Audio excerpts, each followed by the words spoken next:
Yo, have you ever heard about the Chicago parking meter thing? No. Oh, it's awesome. He just told me about this. So in like during the recession in like the 2000s, Chicago needed cash, and they sold the rights to all of their parking to the Saudi like princes, like some fucking shit, right?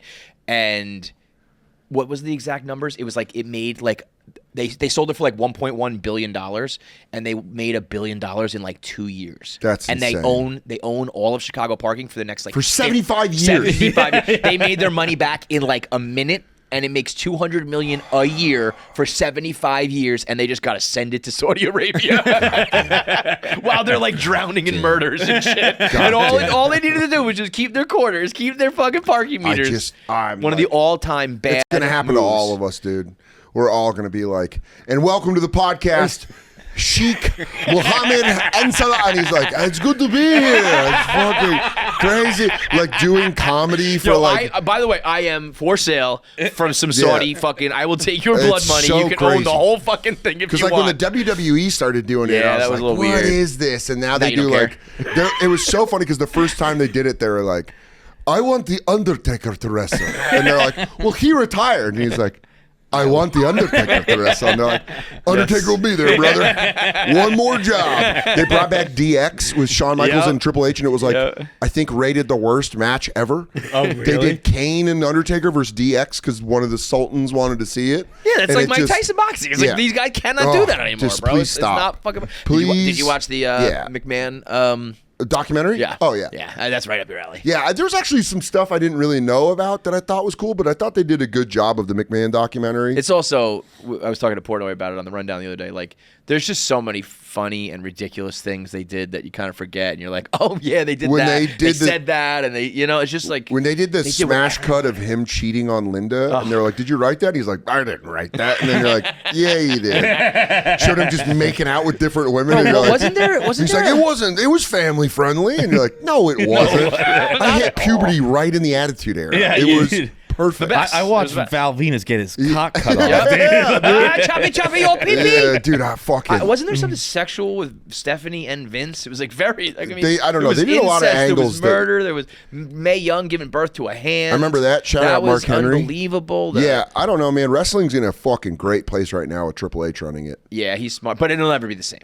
Like I actually, I've said this before, and I stick by this. I think the WWF Attitude Era is the greatest. I don't know what you want to call it, just form of entertainment. Like that era, the greatest entertainment product ever put out. That was the pinnacle. It could be argued comedy, that was the pinnacle. sports, sitcoms, television. You just what had they like did. You had the rock stars that were like Austin and The Rock, but also like I would just say great wrestlers. I would say you have to include, if you're going to include the Attitude Era, you got to talk about the Monday Night Wars, because what WCW was doing with NWO, wrestling as like a whole kind of. I mean, I still love it. Yeah. I fucking love it, dude. It's turn my brain off shit. It kind of got a little. It did get a little more family friendly though, right? It was like a little for more a while little with kid angle. The Cena era, it's kind of coming back like the with Cena Triple H. era, and now they're going to Netflix in January. Yeah, and I think they're going to be a lot more. But if like, if that boxing match broadcast was any indication, they got to do some work. I don't think they have to worry about streams like that, but yeah, I think they're getting, Triple H is running it in a way that's like, I think he's gunning it more towards like older guys now. Yeah. Where he's kind of like, let's bring it back to what it was. Yeah.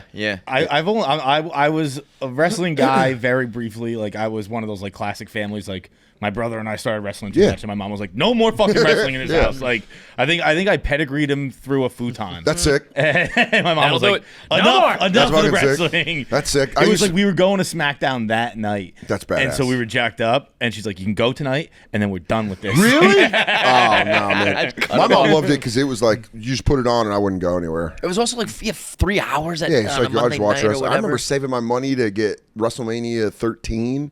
I was 13 and I like saved my money. I was like, I want to get, because I always had to wait for the tape to come out like months later, and I was like, I'm gonna buy WrestleMania. My mom's like, do you have the money? And I put $70 down. I was like, WrestleMania 13. Call it in.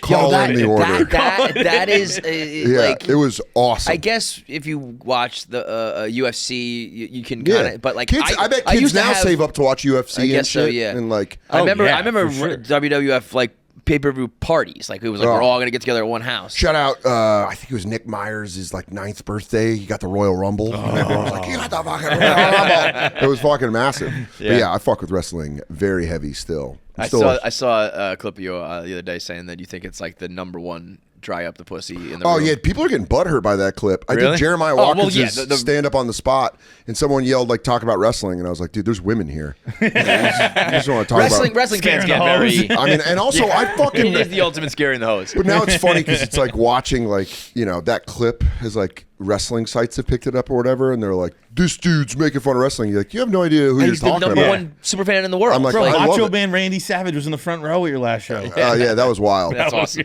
That guy was wild. That guy dressed up It's as so Macho funny Man. when you When people dress up as Macho Man, you're like, what are you doing? You acknowledge him and you got so mad at yourself right away. You're like, I shouldn't have fucking even said anything. I thought it would have been funny if I didn't say anything to him the whole time and he felt crazy. Where he left and he's like, am I losing it? He sees it, right? No. You didn't acknowledge me.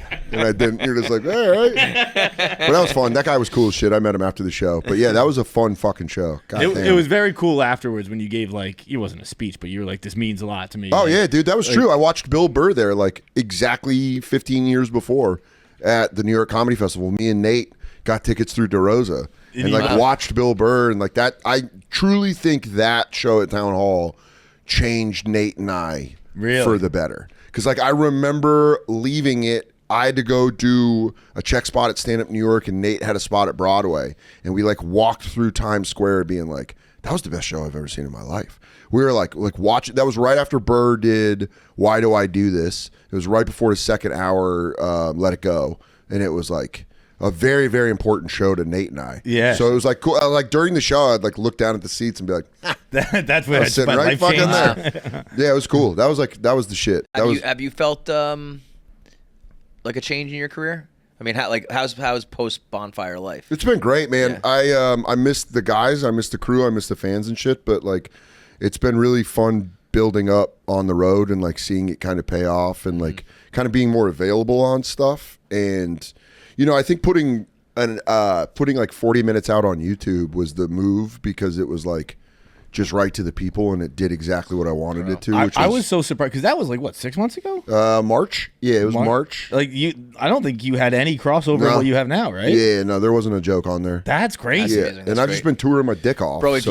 I understand the idea of like you can't burn material and you don't want people to see things, but if you can write enough and you're funny enough and you have enough and you can utilize the internet. Oh yeah, I mean, there's people that are way better. You're gonna reach so many. I like disappearing. People. I like not, like I put the HBO Hour out in 2019, and then 5 years later dropping 40, and then you're like maybe 3 years, 4 years, because I think I kind of want to write an hour and then bulldoze it and write another hour, and it's just kind of I don't think this need to feed the machine. Yeah. I understand it, and I'm like trying to find ways around it, but I kind of like holding shit, like I don't know, I'm a big Sturgill Simpson guy, and I kind of like the way he creates. I like the way that Queens of the Stone Age create, where they're like, it's not about maximizing your, you know what I mean? It's not about profits, and it's just like kind of like, you gotta be a different person. Like I like putting out shit that you're like, and this is where I'm at now, and I think like I can only speak for myself, but like I see obviously a lot of comedy and comedians promoting their shows. Like the second I saw yours, I bought it because I was like, that means a lot. I don't know. It's because I would rather be heavily fucked with in the streets than industry darling. Yeah, and I kind of that's what the last 5 years have proven is kind of like. God bless you. Like, dude, I'm not talking shit about anyone that wants to chase the algorithm, chase this. I'm lucky that I got Homeless Pimp with me, doing my podcast, and like he knows how to do all that stuff and build the algorithm and like build our YouTube channel. That's what you really need. And I got him, but I like just going and fucking hanging and being funny. And your style makes, again, at least people like me or people with my type personality, like I have to see him because he's not always putting shit out. Yeah, I have to go see. I think there's going to be a reaction to all this film, everything, everybody's famous, and I think the reaction is people are like, I hope I don't know, but I hope young people kind of realize like you're valuable and save it, store it up like an Ayukin. Don't just like